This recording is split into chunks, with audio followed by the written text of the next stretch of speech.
경제와 정의를 다 잡는 KBS 홍사훈 기자. 경제 정보를 이렇게 재미있게 알려드리는 프로그램은 홍사훈의 경제쇼 플러스뿐입니다. 네, 안녕하십니까. 홍사훈의 경제쇼 플러스. 저는 경제와 정의를 다 잡는 홍반장 KBS 기자 홍사훈입니다. 올해는 이제 6.25 전쟁의 총성이 멎은 지 70주년 됩니다. 한국 전쟁은 이 한국인 개인들의 삶은 물론 남북 관계 또 국제 질서에 결정적인 영향을 끼친 큰 사건이었고, 지금도 전쟁과 분단으로 인한 고통과 갈등 계속 이어지고 있습니다. 그래서 오늘 한반도 정세와 이 경제와 안보 이슈 자세히 좀 점검해 보겠습니다. 오늘 두 분 모셨습니다. 김종대 연세대 통일연구원 개건 교수 나오셨고요. 안녕하세요. 안녕하세요. 김영희 남북 하나재단 대외협력부장 나오셨습니다. 안녕하세요. 네, 안녕하십니까. 그리고 질문요정 오윤혜 씨 나오셨습니다. 안녕하세요. 네, 반갑습니다. 네. 우리의 소원은 통일. 우리의 소원은 통일. 어렸을 때 그거 진짜 많이 불렀잖아요. 갑자기 또 가슴이 또 그냥 뭔가 웅장해지네. 네, 오늘 뭔가 북한에 대해서 눈물이 다 나오려고 그랬네. 진짜 북한에 대해서 알 수 있는 거죠? 이 두 분. 김영희 박사님은 탈북하신 지 한 20년 되셨죠 지금? 네, 북한에서 20년 탈북한 지. 됐습니다. 아직도 북한 쪽하고 이렇게 연락이 좀 됩니까? 요즘은 안 됩니다. 코로나 이후에는 거의 그래요? 안 하고 있습니다. 네. 북한 소식에 대해서 누구보다도 잘 아시는 분 중에 한 분이시고. 네. 자, 김 박사님 먼저 그거부터 좀 물어볼게요. 북한 식량난 이거 뉴스가 계속 나오거든요. 이 예. 90년대 고난의 행군이 있었잖아요. 그때보다 더 지금 심각하다 이런 상황이라는데 진짜 그런 거예요? 이게 일단은 언론에서 어떻게 언급했는지 이걸 한번 먼저 짚어볼게요. 예. BBC 방송이 6월 14일 날 북한 주민 3명하고 인터뷰를 했다고 예. 기사가 났습니다. 예. 그걸 보면 북중 접경에 있는 남성 A씨가 이렇게 얘기를 해요. 예. 식량 부족 때문에 마을에서 5명이 굶어 죽었다. 예. 본인도 이틀 동안 먹지 못해 죽을 뻔했다. 예. 그래서 집에서 국단적 선택하는 사람도 있다. 그래서 여기서 약간 신빙성이 약간 부족한 부분 제가 생각을 하면 이틀씩 굶었던 사람이 갑자기 돈이 어디서 생겨서 갑자기 인터뷰에 응할 수 있었을까. 이틀씩 굶는다는 것은 그 사람한테는 경제력이 거의 없다는 얘기거든요. 네. 그런데 그 사람이 그러면 갑자기 어디서 돈 뭉치가 생겨서 인터뷰에 응할 정도로 그 정도로 됐을까. 이게 제가 신빙성이 약해지는 거예요. 이틀 굶은 사람은 일단 먹을 게 없다는 얘기예요. 그러면 그냥 집에서 가만히 그냥 굶어 돌아가는 사람이죠. 그거 하나. 그다음에 또 평성에 있는 B씨라는 사람이 또 이런 얘기를 합니다. 이웃집에 물을 주기 위해서 찾아갔다가 일가족 3명이 사망한 거 발견했다. 이게 진짜인지는 모르죠. 그냥 인터뷰한 내용이니까. 그런데 북한은 고난의 행군 이후에는 북한 주민들이 집에 들어오면 딱 집에 들어온 다음에 무조건 문을 잠가버립니다. 왜? 도둑놈이 너무 많아서. 그 전하고는 다르죠. 그런데 이 사람이 왜 물을 주려고 그 집에 갔는지도 모르겠고요. 문을 잠갔는데 어떻게 문을 열고 들어가서 사망한 걸 발견했을까? 이것도 또 의문입니다. 그 내용이 없죠. 이미 말이다 얘기해서 문 따고 들어갔다 이런 모르겠지만. 그래서 이런 인터뷰가 이게 신빙성이 있냐 하는 부분은 제가 의문입니다. 일단. 그다음에 상인이란 여성이 C씨가 또 인터뷰를 했는데 이분이 말은 신빙성이 있어요. 북중 접경 폐쇄 때문에 코로나를 해서 밀수품으로 생계를 꾸리던 사람들이 수입이 전부 끊겼다. 이건 정말 신빙성 있어. 당연하니까 그건 사실이니까. 그래서 이런 부분들도 정말 인터뷰 내용이 사실인지를 좀 우리가 다시 살펴볼 필요가 있다 이런 말씀을 드리고 싶고요. 그다음에 국내 한 언론사가 또 이런 기사가 났어요. 양강도 해산에 있는 70대 할머니가 며칠 동안 굶다가 유서를 남기고 손자하고 극단적인 선택을 했다. 이런 기사가 났어요. 근데 북한에서는 유서를 남기는 게 거의 없어요. 왜? 안 좋은 유서를 남겼다가 그게 당국에 발각이 되면 사돈의 8층까지 다 영향을 받기 때문에. 그런 할머니가 그걸 그렇게 잘하는 할머니가 유서를 남기고 그런 선택을 했을까. 이것도 납득이 안 가고요.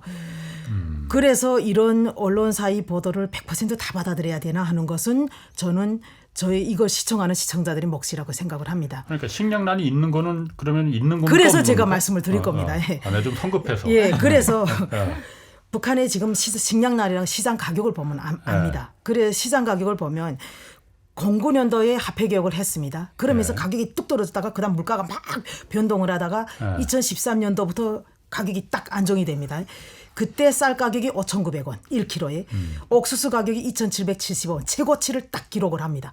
그다음부터 5,000원대 쭉 아래로 왔다 갔다 4,000원대 왔다 갔다 쭉 이렇게 해왔는데 올해에 지금 2024년 1월부터 6월까지 평균 쌀 가격이 5,700원.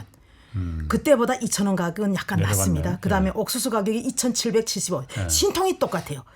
그런데 김정은 들어서의 쌀 가격은 13년 이후부터 제일 최고치를 이룬 그 이후부터는 6,000원대까지 이뤄진 적은 없었어요. 그러나 지금 현재 그 동안보다 가장 높은 가격대를 찍고 있다라는 거는 그 의문의 여지가 없어요. 네. 그런데 2013년도에 그렇다면 북한에 고난의 행군 같은 사태가 발생을 했나? 네. 이렇게 우리가 짚고 넘어가야 됩니다.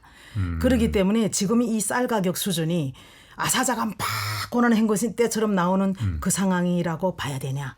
아닌 것 같은데, 저는 그러면은? 아니라고 봅니다. 그래서 그런 걸 그래서 탈북민들 속에서 이런 의견이 많이 갈려지고 있어요. 어떤 사람은 아사자, 어떤 사람 북한에다 연락하는 사람도 있습니다.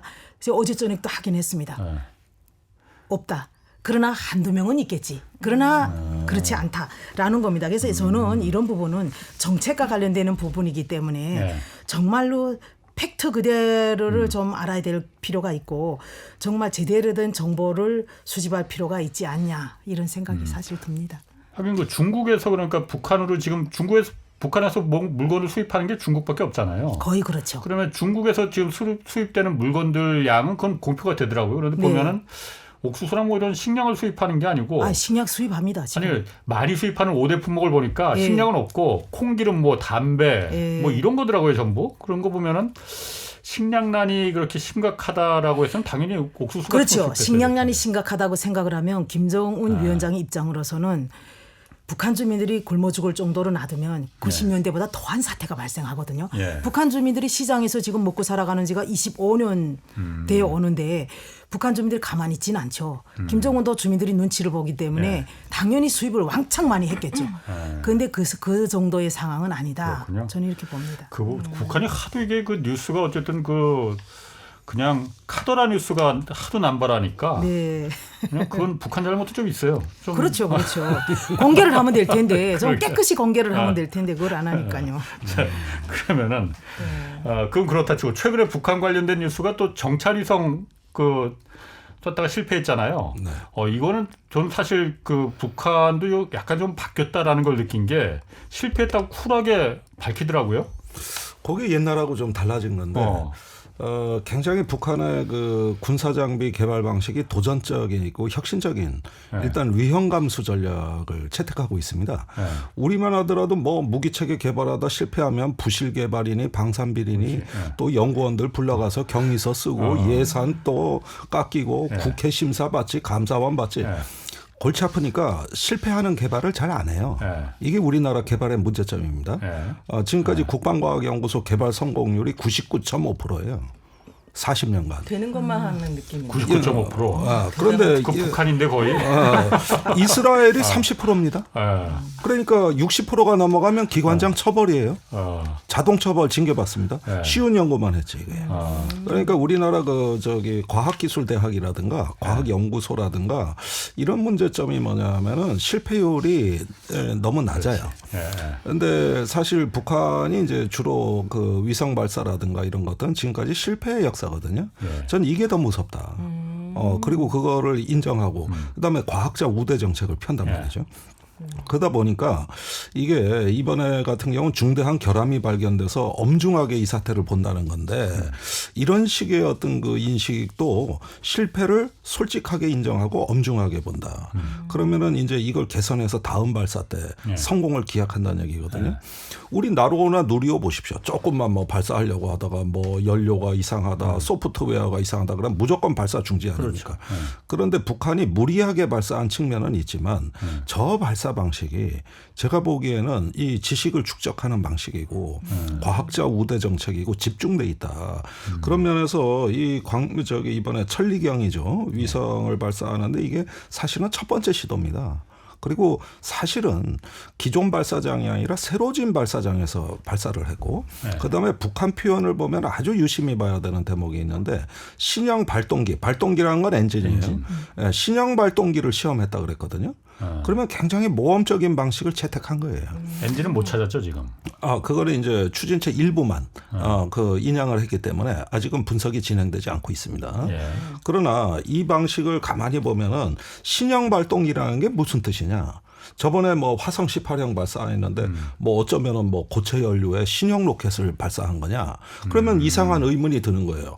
이 정찰 위성은 전략 자산이고 최초의 발사인데 기존에 검증이 된 안전한 발사장에서 이 검증된 엔진에다가 실어서 날려 보내지.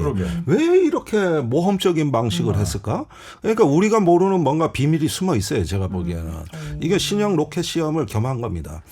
그러면서 정찰 위성보다는 아직은 로켓 쪽의 성능 시험에 치중하고 있는 거고 이것이 끊임없이 진화하면서 이제 정찰 위성으로 또 진화하는 거거든요. 근데 정찰 위성은 전략 자산에 매우 중요한 위상을 점하고 있습니다. 그렇죠. 지금 뭐 동해에서 한미일 연합 훈련을 하는데 북한 몰라요. 못 보니까. 네. 그러니까 펀치력은 센데 이 주먹을 휘두르는 걸 눈 감고 휘두를 수는 없는 거예요. 봐야 되는 거예요. 눈과 귀가 있어야 되는 거예요. 그래야 이 펀치도 효율적으로 써먹는 거거든요. 정찰 위성은 모든 나라가 다 띄어서 어느 정도 갖고 있습니까? 세계 극소수입니다. 극소수. 우리나라는요? 우리나라는 저기 개발은 하는데 아직 발사를 못했어요. 네. 우리나라도. 단지 저번에 누리호 발사에서 그 탑재된 7개 위성 중에 일부 특수한 기능이 있습니다. 그걸 이제 개구형 합성 레이더라는 사 위성이라고 줄여서 말하는데 이게 뭐냐면은 우주에서 지상으로 전파를 발사하면 그 굴곡에 따라서 반사돼 들어오는 속도가 약간씩 차이가 나요. 이걸 인공지능이 분석하면 3차원 입체 영상이 얻어지는 이건 군사 위성만이 갖고 있는 아주 최첨단 기술인데 요즘 이 기술이 상업위성으로 다 확산돼서 우크라이나 전쟁에서 상업위성에 쓰였는데 요번에 언론이 이게 크게 취급을 안 하더라고요. 이번에 누리호 탑재 위성에 일부 그 기능이 있다는 거예요. 그렇다면 이거는 유사시에는 군사용으로도 사용이 가능한 수준으로 근접하는 거고 그다음에 군에서는 4.25 사업 정찰위성 사업이라고 우리가 지금 저 정찰위성 2기를 우선 발사할 계획을 갖고 있습니다.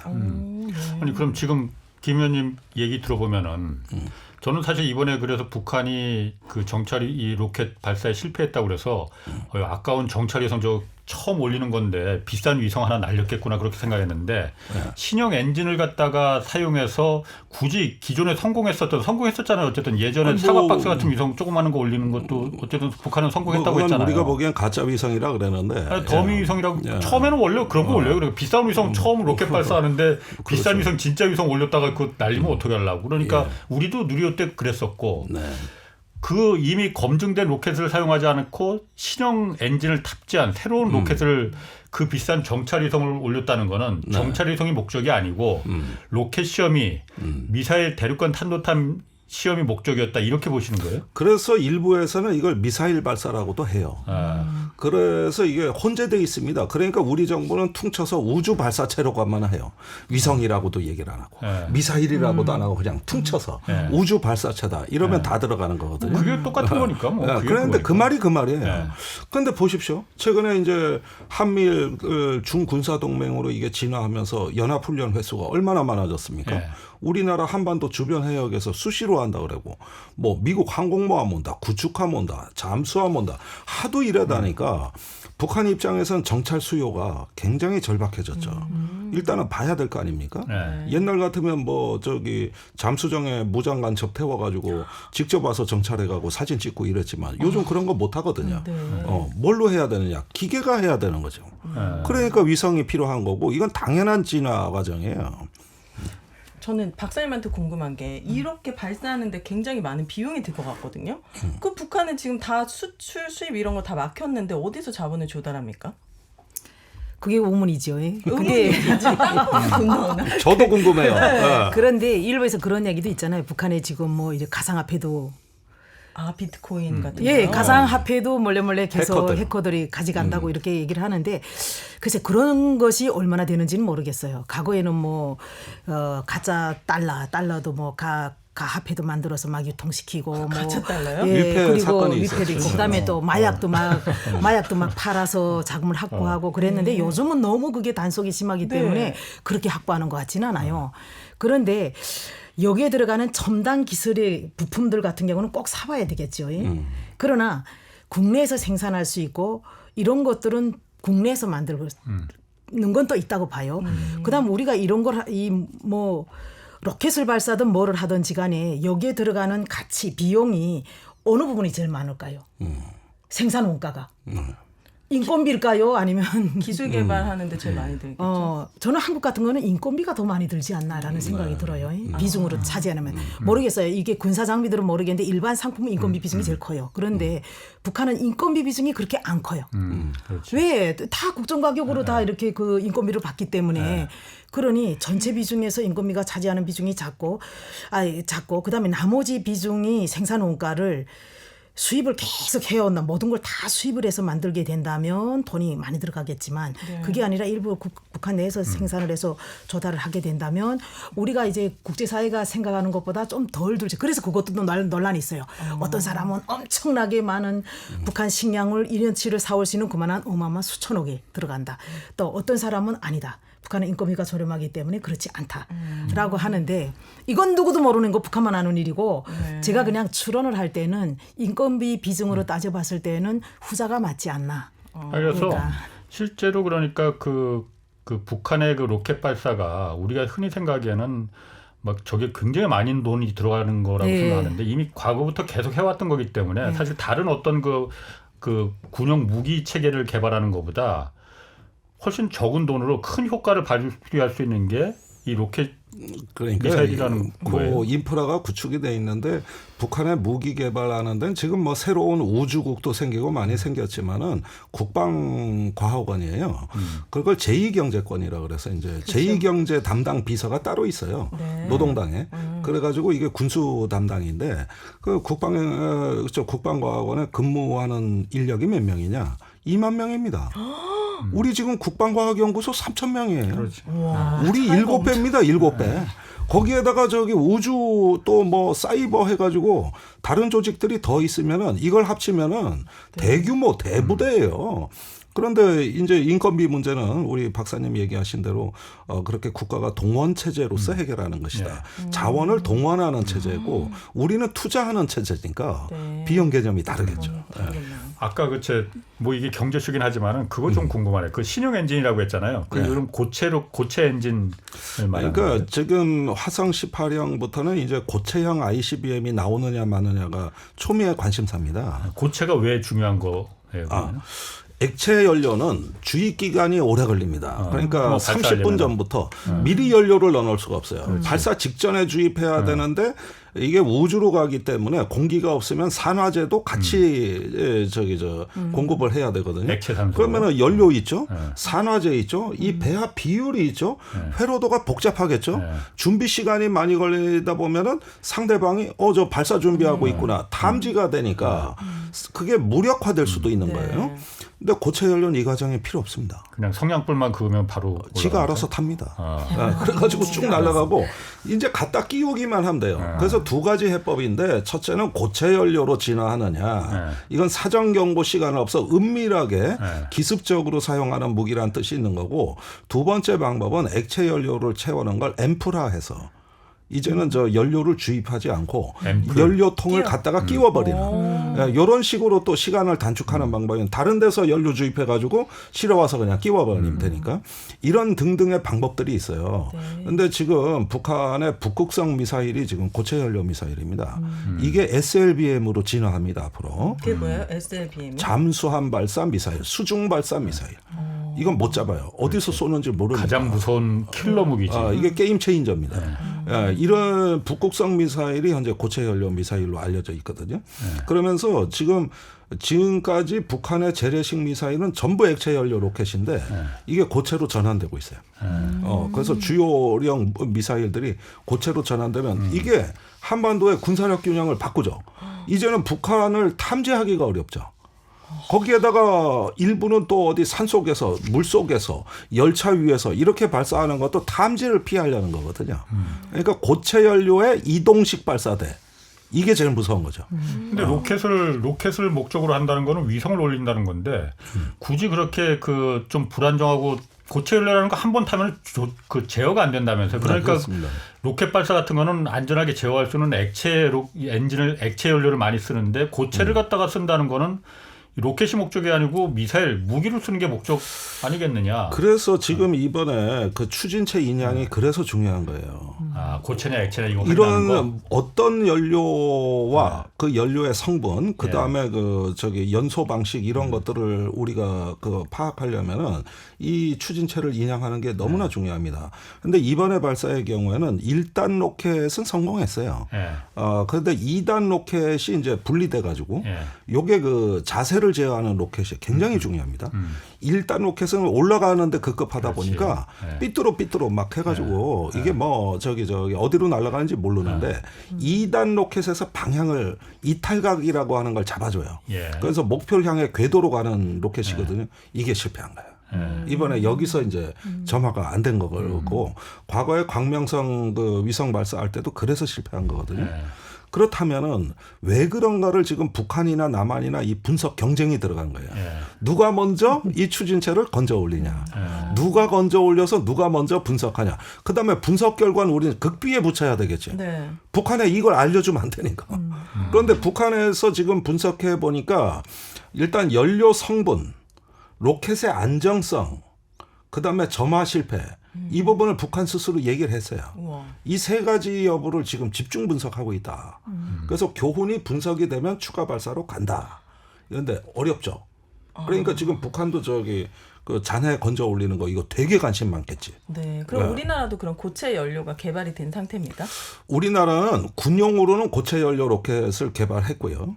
그다음에 민간용으로는 주로 액체 연료를 개발했는데 이게 고체파, 액체파로 나눠져 가지고 우리나라 항공우주연구원은 액체 연료의 전문성이 뛰어나고 국방과학연구소는 고체 연료의 전문성이 뛰어납니다.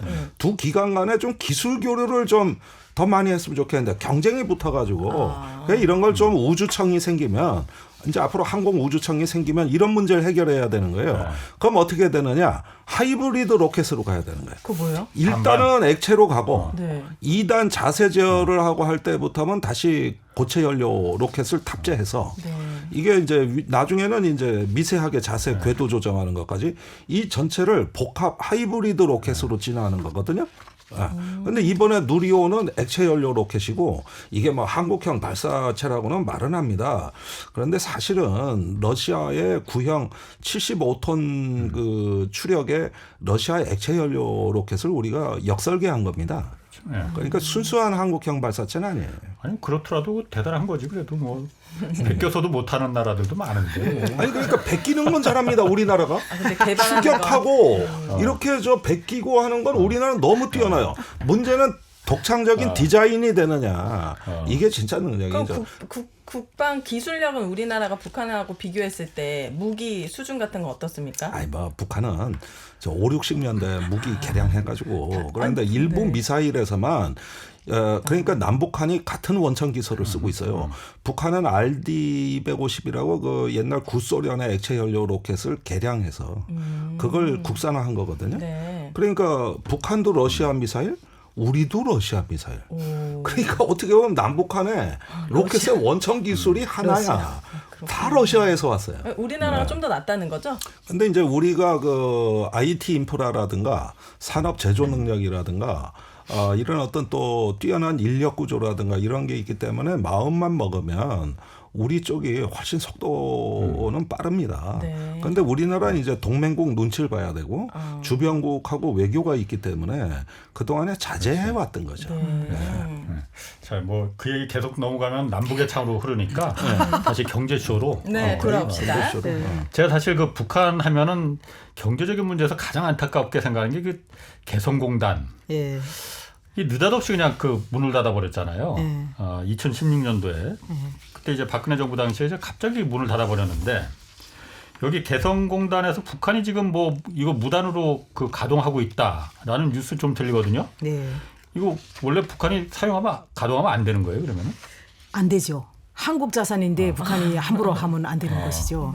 그렇기 때문에 사실 무단으로 하는 거고 뭐 나쁘게 말하면 예. 또 일반적으로 우리가 하는 얘기는 도둑놈 이렇게 얘기도 할 수가 있는 거죠. 네. 근데 또 북한 입장에서는 이게 2016년도에 중단이 됐고 예. 그리고 또 한국 정부에서 이제 중단이 됐어요. 그렇지. 근데 예. 또 북한은 또 원인 제공은 했죠. 4차 핵실험하니까 예. 미사일 발사하니까 예. 국제사회가 제재를 하면서 우리 한국도 예. 동참을 했기 때문에 그런 예. 상황이 발생을 했거든요. 근데 그때 이제 그 우리 정부가 딱 중단을 하니까 북한이 뭐라고 했냐면 일단 개성공단은 완전히 폐쇄를 하겠다. 예. 발표를 해요. 폐쇄를 하겠다. 그다음에 또 거기 있는 자산을 다 동결시키겠다. 그리고 개성시 인민위원회가 관리를 하겠다. 이미 그때 당시 얘기를 했어요. 예. 그래도 북한이 말로만 그랬겠지. 저는 진짜 그렇게 생각하진 않았다고 봅니다. 그랬는데 개성공단이 이제 다시 재개가 돼야 되는데 재개도 안 되고 계속적으로 그렇게 오지 않았습니까? 그러니까 개성공단 그 연락사무소까지 폭파하는 현상이 그러니까. 발생을 하고 아.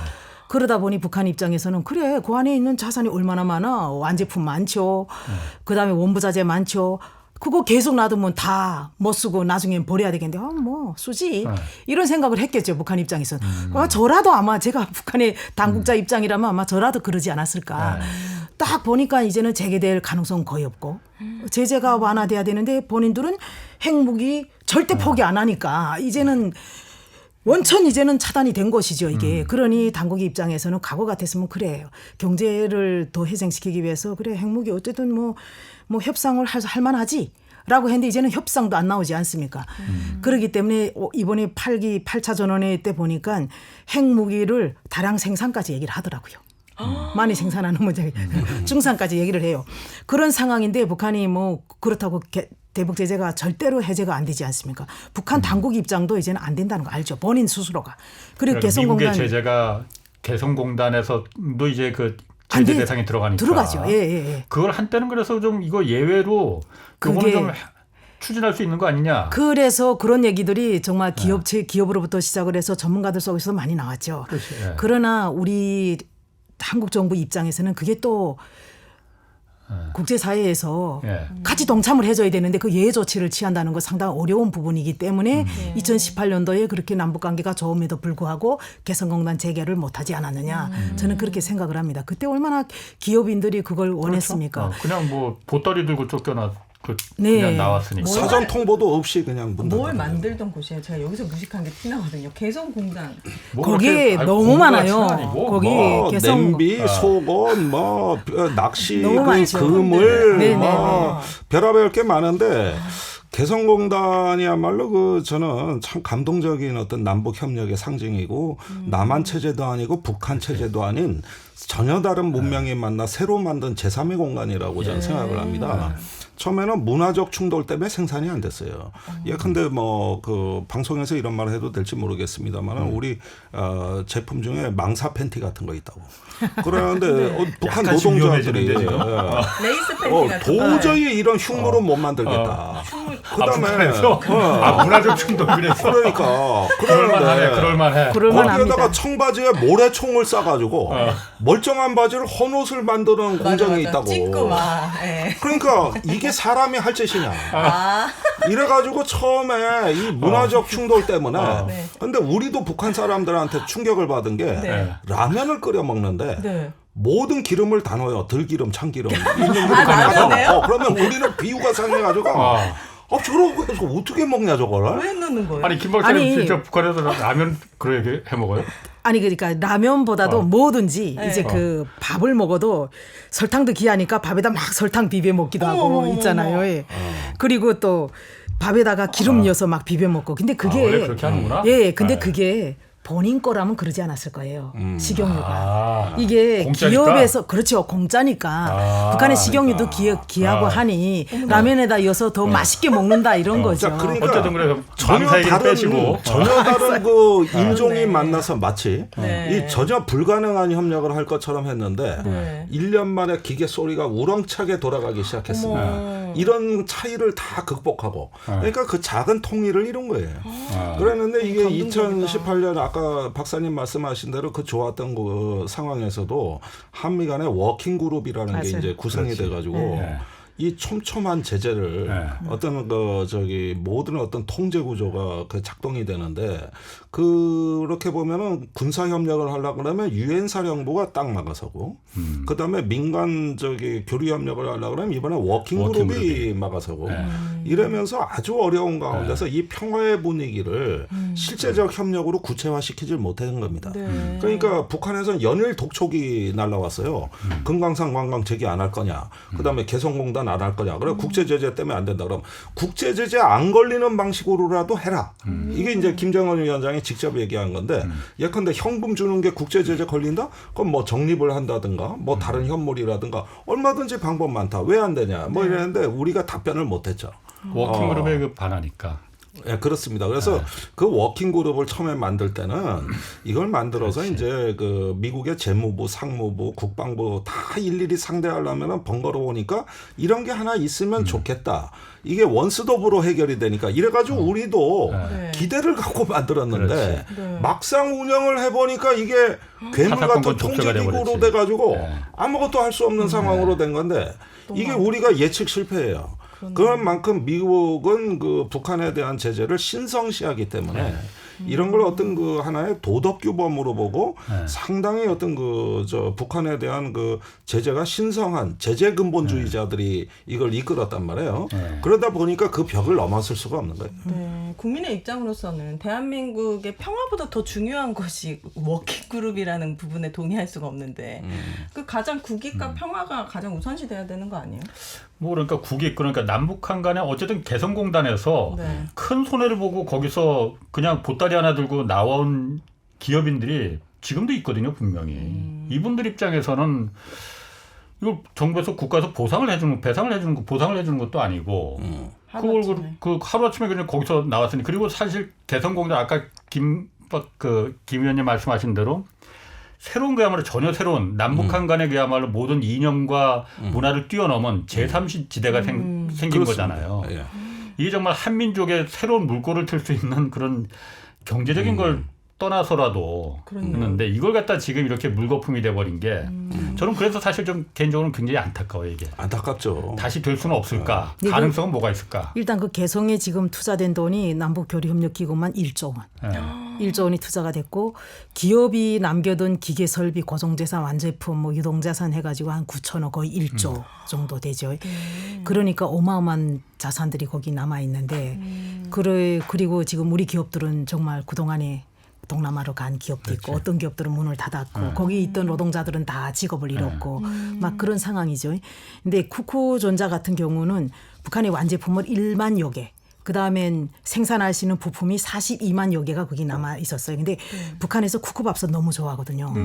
말도 하잖아요, 거기에다가. 그다음에 그런데다가 작곡밥이 너무 잘 되는 거예요. 근데 북한 사람은 다 작곡을 먹으니까 그랬는데 그거를 북한에서 지금 만들고 있죠. 그걸 가지고 지금 가동을 만들어서 평양 백화점에서 팔아요. 그거를 50달러, 6인분, 10인분 이렇게 해서 80달러 막 이렇게 파는데 제목이 이름이 뭐냐면 비음성 압력밥가마. 그러니까 음성 안 하는 거는 비음성 압력밥가마 이렇게 해서 팔고 있죠. 밥가마. 예, 북한 밥가마라 그러니까 밥솥이라 하지 않으니까 밥가마니. 괜찮다, 가마는 이거. 가마잖아요. 밥을 그렇지. 만드는 가마. 그리고 뭐 이게 치아를 만드는 공장도 있었는데 그것도 지금 가동시키고 있고요.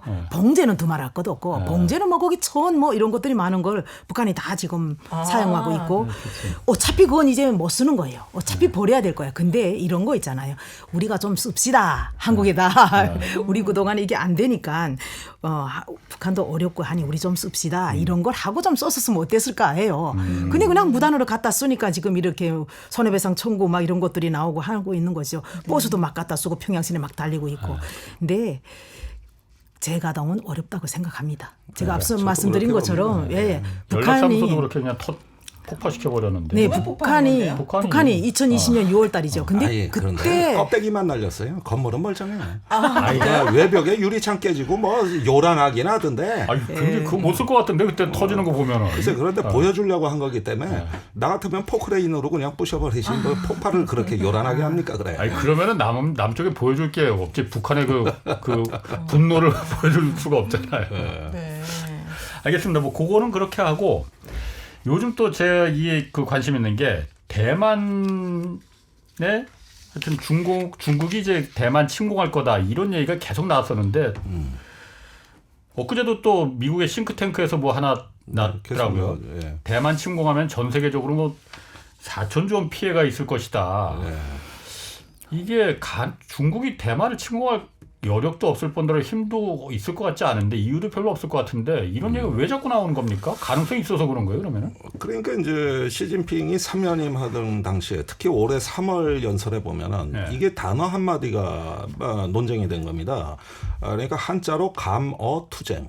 감은 감이 이럴 때 감자, 그다음에 어는 조사고, 그다음에 투쟁. 그러니까 전 공무원 군인들 이렇게 당 간부들이 있는 데서 이제 미 제국주의가 우리를 포위하고 압박하고 있다. 여기서 감어투쟁이라는 용어를 시진핑이 쓴 거예요. 근데 이게 동양식 표현이더라고요. 근데 포린 어페어즈에서 찬반 논쟁이 계속 지면 논쟁이 벌어지는 게 저 투쟁은 전쟁을 준비하라는 얘기다. 그런데 또 한쪽에서는 동양에서의 투쟁은 네. 교전, 전투를 의미하는 게 아니라 노력하라는 뜻이다. 그러니까 이게 전쟁 준비지 아니냐 갖고 미국의 학자들이 둘로 짜겨져 가지고 무지한히 싸웠어요. 네. 근데 우리는 뭐 국회에서 예산 투쟁, 노사간의 임금 투쟁, 이 투쟁이란 말이 우린 친숙하거든요. 네. 파이팅.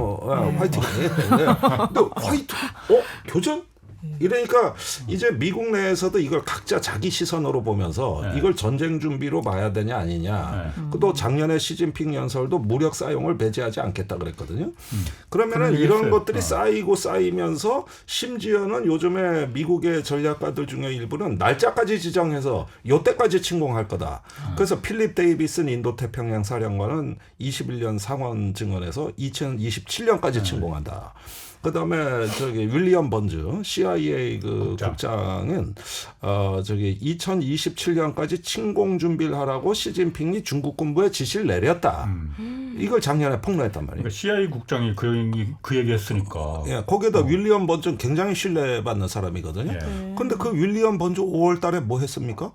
중국 가서 그렇지. 외교하고 있었어요. 중국같이. 파국 맞겠다고. 예. 그러니까 이런 어떤 그 하나의 가능성에 우리가 집착하게 되면은 이거 전쟁이 일어나는구나 하는 우리도 예. 그 두려움과 공포에 갇혀버릴 수가 있어요. 네. 그러나 세계는 풍부하고 다면적이고 심층적인 세계입니다. 예. 그래서 저는 중국에 가면 전쟁 준비한다는 증거도 있지만은 전쟁을 못한다는 증거도 많습니다. 그러니까 이런 걸 균형 있게 좀 봐야 되겠고 다만 최근에 이제 세계적인 공급망 재편 얘기가 나오면서 유달리 대만 얘기가 부각되는 배후에는 대만의 반도체 문제가 역시 중심에 있다. TSMC. 예, TSMC. 예. 그래서 저기 대만에 중국이 침공하게 되면 TSMC가 마비된다. 예. 고로 지금부터 분산시켜 놔야 된다. 예. 미국이나 일본으로. 예. 또 심지어는 지진이 일어나면 생산 못 한다. 그러니까 그 과거 1999년에 대만에 강도 7.3의 지진이 일어난 적이 있습니다. 큰 지진 났었어요. 그때 TSMC가 5개 공장 중에 4개가 멈춥니다. 근데 일주일 만에 회복이 됐어요. 예. 반면에 2011년에 동일본 대지진 때는 도시바, 미쓰비시, 마이크론, 소니가 다 마비됐어요. 그게 일본의 어떤 그 산업 구조에 치명타를 줍니다. 예. 8주간 전력 공급이 중단된 공장이 나오니까. 그러면은 지진으로 해서 공급망 그거는 일본이 더 위험하다는 얘기인데 네. 또 중국이 대만의 지진이 위험하니까 그걸 빼서 일본에 갖다 놓자는 이런 얘기가 또 엉뚱한 논리가 나오는 것이죠. 그러니까 별하별 논리가 나오면서 이게 대만 위기론이라는 게 오늘날 공급망 재편 논리하고 결합돼서 매우 어떤 거 어지러운 방향으로 이게 진행이 되고 있어요. 그리고 심지어 미국의 싱크탱크의 워게임 시뮬레이션 예. 대만 해협에 모의 가상 전쟁을 했는데 2021년 22년 미 국방부와 미 공군 시뮬레이션에는 미국이 지는 걸로 나왔습니다. 그러니까 이제는 뭐 군사력의 균형을 이미 무너졌다고 보다가 미국이랑 중국이랑 시뮬레이션 대만 했는데? 해협에서 전쟁했을 때 네. 그랬는데 올해 1월달에 미국의 이제 CSIS가 워게임을 했습니다. 그런데 이기긴 이긴다 미국 일본 연합군이. 근데 피해가 막심하다. 그래서 시나리오 세 개가 나왔는데 전투기 피해가 적게는 한 250대부터 많게는 680대까지 미일 연합군이 피해를 보고 항모 2척이 격침당한다. 이런 식으로 이제 이겨도 지는 전쟁, 피해가 너무 커서 감당하기 어려운 전쟁. 또 이제는 이런 보고서가 나오다가 세 번째는 이제 전쟁 나면 세계 경제 피해가 우선 반도체 피해가 적게는 6천억 달러에서 많게는 1조 달러씩 매년 피해가 발생한다.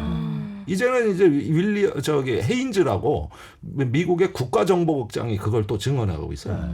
이렇게 되니까 이게 대만 문제가 마치 전 세계 어떤 경제를 잡아먹는 블랙홀처럼 묘사가 되고 여기서 이제 파국이 임박한 걸로.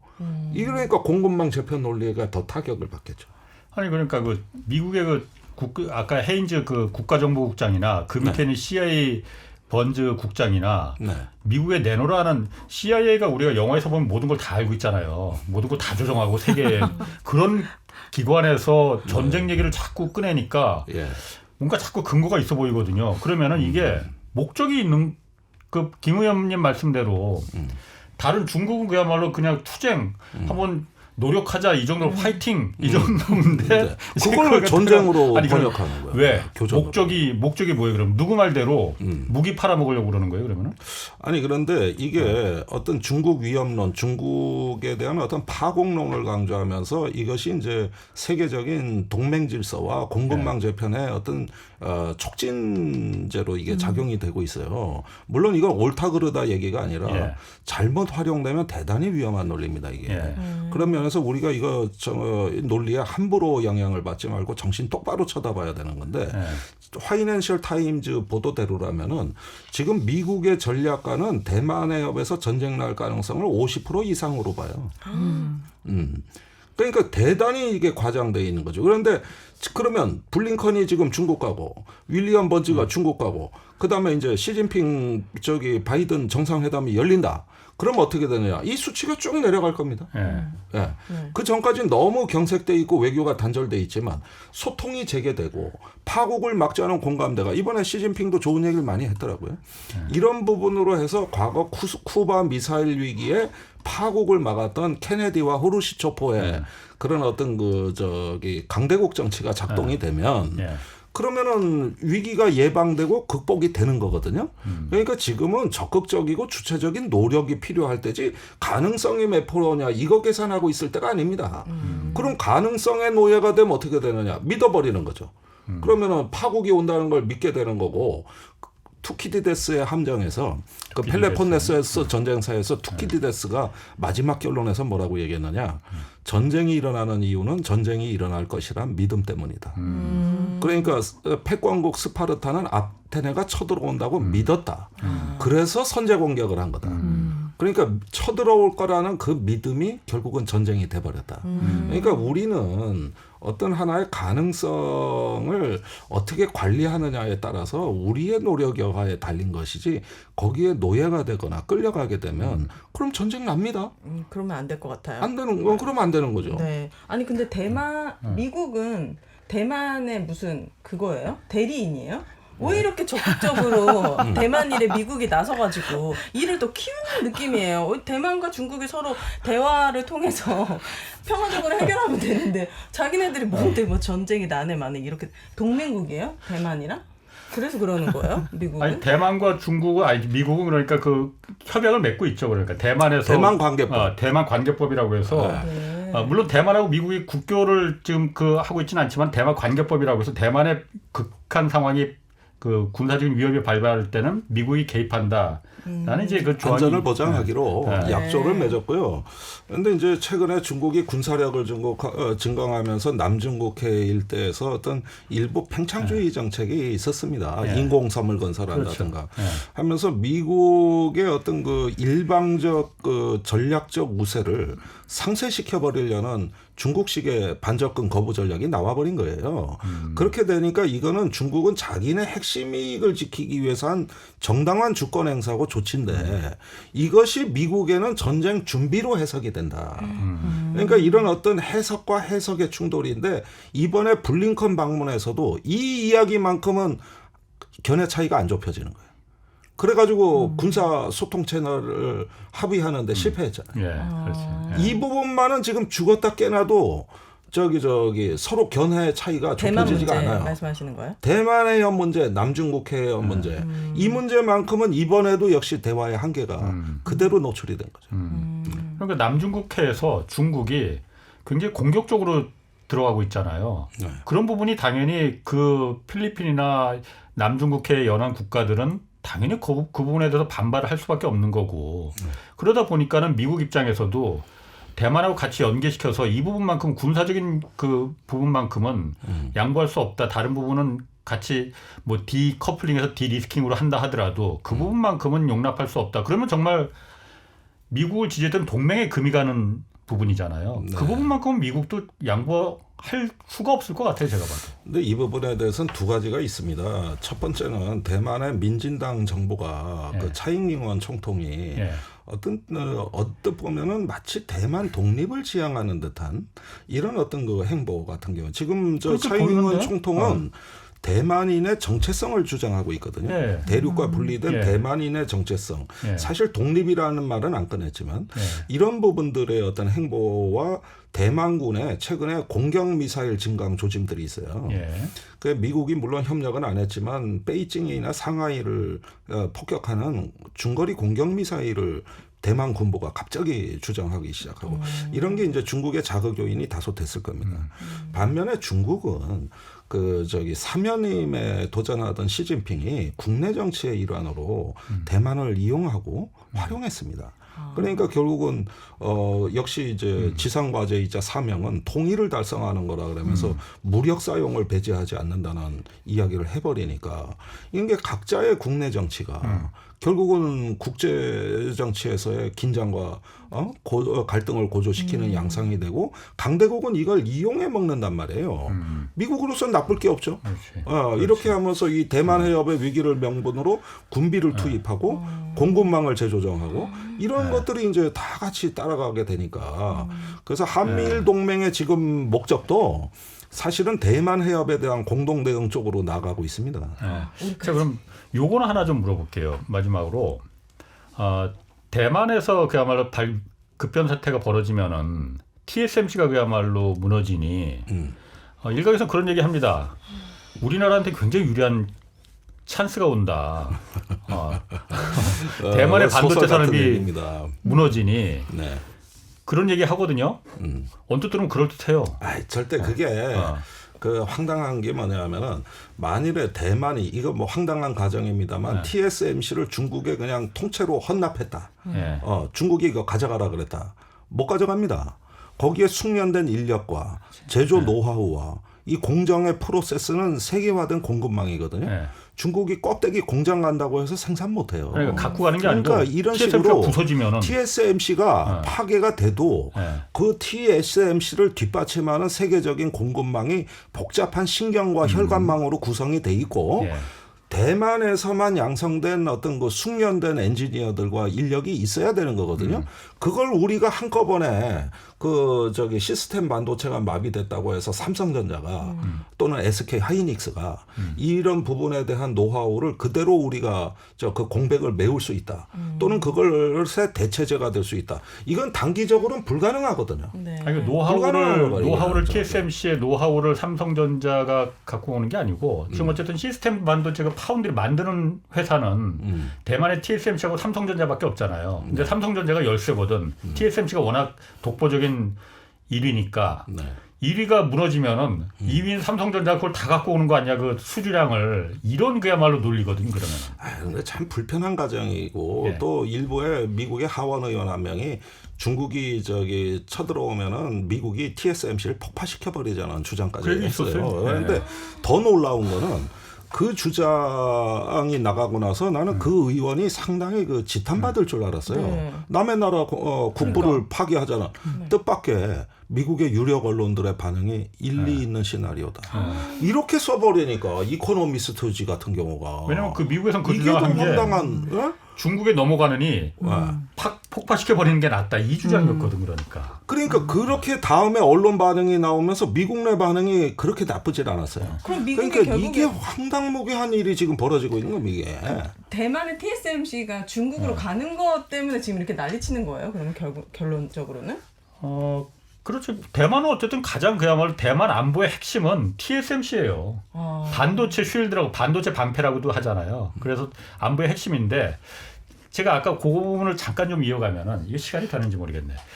한국에서 그런 의견들이 좀 황당한 의견들이 나오는 것 중에 하나는 이제 대만의 TSMC가 없어지면은 2위인 삼성전자가 그럼 우리나라 파운드리까지 메모리에서 파운드리까지도 다 장악하는 거 아니냐라는 생각을 하고 있는데 대만의 급변 사태가 나면은 한반도는 거기하고는 먼 나라 얘기입니까? 아니면은 이게 바로 붙어 있는데 이건 직접적으로 연결됩니다. 그 과거에 1950년에 한반도에서 전쟁 날 거라고 예상한 사람 거의 없었습니다. 다 대만에서 전쟁 난다 그랬죠. 예. 그때 중국군의 주력이 어디에 가 있었습니까? 한반도 전쟁 대비가 아니라 대만 통일을 하기 위한 준비에 이미 착수하고 있었어요. 예. 그런데 한반도에서 터진 거예요. 그러니까 그 주력이 다시 일로 와요. 그래서 한반도에서 전쟁이 나는 바람에 대만 통일 기회를 놓쳤다. 네. 이게 중국의 해석이거든요. 예. 그러면은 그 이번에 대만 해협이 위험하다 그랬는데 더 위험한 건 한반도일 수도 있는 거예요. 이건 역사는 반복되는 겁니다. 예. 그러면은 저기 일단 북한의 지정학적 계산서가 뭐냐는 거예요.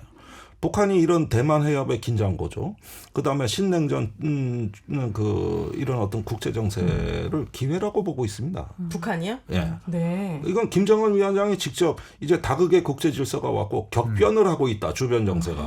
이 말은 뭘 얘기하는 겁니까? 이런 기회에 새로운 돌파구를 열자는 얘기입니다.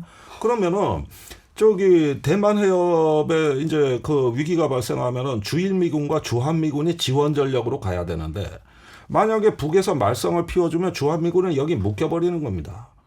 대만 지원 못해요. 네. 그럼 저 오산에 있는 7공군의 그 F-16 전투기라든가 또 요코스카에 있는 그 미 7함대 그 전력들이 대만으로 가야 돼. 한반도로 가야 돼. 갑자기 두 개의 전선이 생기면 어떻게 되는 거죠? 그러니까 중국을 지원하는 방법 중에 하나는 이제 그 북한이 대만 해협의 위기에 편승해 버리는 방법인데 1960년대 무장 공비가 왜 내려왔습니까? 우리나라에 울진 삼척에 베트남 전쟁 때문입니다. 빈틈이 그때 생겨서. 한국군이 저기 베트남 전쟁에 파병한다 그러니까 한국군을 잡아놔야 될 거 아니에요. 그러니까 베트남을 지원하려고 그때 무장 공비를 내려보낸 거 아니에요. 그러니까 베트남 전쟁이나 대만 위기는 한국 안보에 항상 직접적인 영향을 줬어요. 세계 안보는 분리되지 않아요. 이건 하나의 그물망 안에 있다 이거예요. 지금 대만 전쟁 걱정할 때가 아니에요, 이거. 울진 삼척 걱정해야 돼. 큰일 나겠네. 그런 빈틈이 생겼을 때 북한은 바로 치고 들어올 수도 있네. 과거에도 그랬고. 우리가 미국을 지원하듯이 저쪽도 중국이나 베트남을 지원하는 이게 바로 지정학적 사고인데 물론 이런 지정학 속에서도 국가 이익이라는 건 있어요. 이건 단순한 그림입니다. 그러나 우리가 이런 역사의 그 아픔을 당하고도 그런 어떤 그 저 대만 해협이나 뭐 아니면 동아시아의 분쟁이 남의 일이라고 본다? 그것처럼 당견이 없는 거죠. 그래서 우리가 당한 피해가 얼마입니까? 네. 그러니까 대만이 급변 사태가 벌어지면은 한국이 어부지리로다가 된다. 이거는 아주 굉장히 단순한 생각일 수 있다. 거기서 반도체 얘기를 합니까? 아니 이거 강 건너 불이 아니라 발등에 불이란 말이에요. 발등에 같은 불이요. 불도 성격이 달라요. 자, 그러면 발등에 두 분께서 이 한반도 평화를 절실히 원합니다. 우리나라 국민들은. 할 수 있는 노력들이 뭐가 있을까요? 우리나라가. 요즘은 평화에 대해서 잘 얘기를 안 해요? 요즘은 조금 들어가지 않았나 생각을 해요. 북한에서는요? 아니. 그 사람들이? 이렇게 이제 봐요. 이제 처음에는 통일 막 얘기를 하다가 이제 박근혜 대통령까지는 통일이었습니다. 사실은 그렇게 오다가 문재인 정부 들어와서 또 통일보다 평화, 먼저 평화가 오고 그다음에 통일, 나중에 후에 네. 통일 이랬는데 지금은 아직은 뭐 지금 현재 상황은 북한이 지금 뭐 핵무기 완전 고도화하고 뭐 양산을 하고 이런 쪽으로 들어가고 있고 남북 관계를 아주 단절된 상태이고 이런 상황에서 통일도 평화도 다 얘기할 수 없는 상황인 것 같아요. 아, 그래요? 네, 지금 현재. 네. 그래서 참 어두운 한반도다라는 생각. 저 같은 경우는 이제 신이상 가족이라고 표현할 수 있잖아요. 네. 그렇죠. 그러니까 한때는 그래도 고향 갈 날이 얼마 멀지 않았다라는 좀 이런 희망도 있었는데 요즘은 이게 내 세대에 정말 내가 죽기 전에는 고향에 못 가보겠구나 이런 생각이 많이 들죠. 그래서 평화라는 것은 남북이 계속 교류를 하는 속에서 평화가 오지 않을까라는 생각이 듭니다. 김 의원님. 예. 저는요 남북 한의 두 지도자들이 어떤 그 위기 관리와 한반도의 안정을 얘기하는 게 아니라 그 전쟁이 일어나면 반드시 이기겠다는 어떤 전투 승리를 얘기하는 부분이 조금 자제돼야 된다. 이렇게 되면은 일선의 남북한 군대가 경직됩니다. 나중에 문책을 받을 우려가 있기 때문에 약간의 위기에도 강경한 대응을 하게 돼 있어요. 이게 우발적 충돌로 이어질 가능성이 높은 거야. 각자 정치 권력의 눈치를 볼 거고 이제 군인들이 자기 판단이 아니라 경직돼 버리는 것이죠. 지금 꽃게잡이 오징어잡이철 돌아왔습니다. 이럴 때 일단은 우리가 도모해야 될 헌법적 가치는 전투에서 이기는 건 나중 문제고 첫째 전쟁을 억제하고 주변을 안정시켜서 국민의 생명과 안전을 보호하는 거예요. 이것처럼 중요한 책무가 없습니다. 그런 면에서 전투에서 이기는 것도 중요하지만 위기 관리에 눈을 뜨자. 우리는 관리할 수 있는가? 이런 질문들을 스스로한테 하는 게 지금 필요한 시기다. 알겠습니다. 네, 고맙습니다. 김종대 의원님, 김영희 박사님 그리고 오윤혜 씨 고맙습니다. 자, 홍사훈의 경제쇼 플러스 마치겠습니다. 고맙습니다. 감사합니다. 감사합니다.